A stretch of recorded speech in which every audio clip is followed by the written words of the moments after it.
Let's go to the night slate, to a game that decided the ACC Atlantic for so many years. In our final year of division play, we've got Clemson going to Florida State, and perhaps one of the more eye-raising point spreads on the board. The Tigers favored by 3.5 in Tallahassee. The belief clearly that Mike Norvell is going to have this team locked and loaded and ready to go, that what we've seen from the Seminoles defensively is going to prevent Clemson's offense from ever really being in a rhythm. Our total is around 51, which, by the way, 51 is the most Dabo total ever. I feel like I've been out here saying big game Dabo under 51 for 4 years, because we know all that guy wants to do is win by just one single point and have that influence much of what he's going to do. We'll be coming off of the high of what is an absolutely loaded 3:30 slate with Alabama, Tennessee, and Oklahoma State, TCU. So now it's going to be all about prove it mode. We've been knocking off these undefeateds, but can Clemson remain undefeated as a narrow favorite in Tallahassee? I think the environment is going to be absolutely stellar. Weather is looking like it's going to be okay. Give me this iconic ACC Atlantic rivalry for my primetime slate, Clemson and Florida State. Big test. Big test for Mike Norvell. I think the thing that's been interesting, and I think we kind of noticed this when the competition got tougher, you would see more of Jordan Travis with his legs. We saw it against NC State when they really didn't have much offense late and they were having some problems protecting him. You saw him. I think he's going to have another game with his legs, either buying time or actually hurting you and getting yardage against this Clemson defensive front. And they're going to have the receivers step up and make some big plays for him when there's opportunities to be made. I mean, Bud pointed out last time, Johnny Wilson, a couple times, third down, like balls in his, had a couple critical drops that seem small, but when you're scoreless in the second half, those are very big plays there.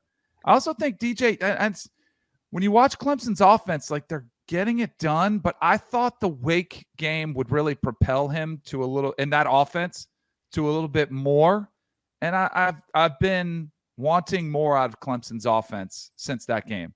It's been, they've handled their business and they've won, but I don't think they've by any means like put their foot down and been like, all right, our offense is back. Like there's no issues here. Does that make sense? Oh yeah. I mean, in the first half against Boston College, offensively, it was not overly impressive. I thought that Clemson's wide receivers were not winning the battles against Boston College's secondary in the way that I expected, but because there was just no chance that Boston College was going to score a touchdown, and ended up sort of slipping away from the Eagles over the course of 4 quarters.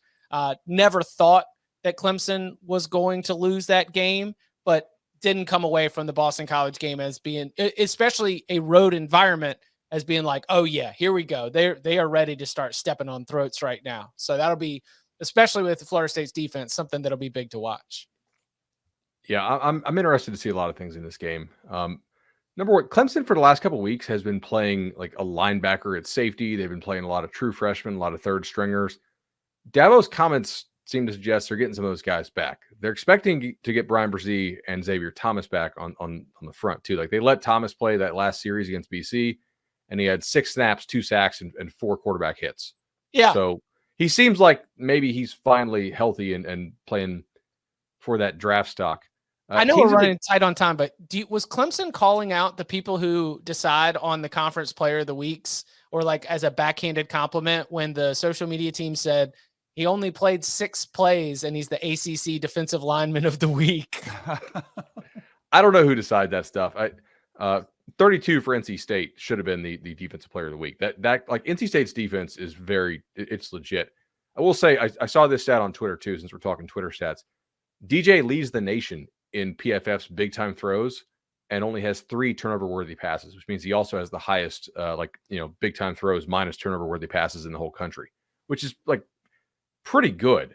I am worried, if I'm an FSU fan, that Clemson watched the Wake and NC State tape and saw how much pressure and disruption those two teams were able to get with 3 down and dropping 8. And Jordan Travis has been poor at reading 8-man drop. Like, granted, like it's not easy for anybody, but especially not if you're getting pressure.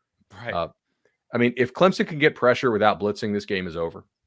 before it starts. That's really what it comes down to here.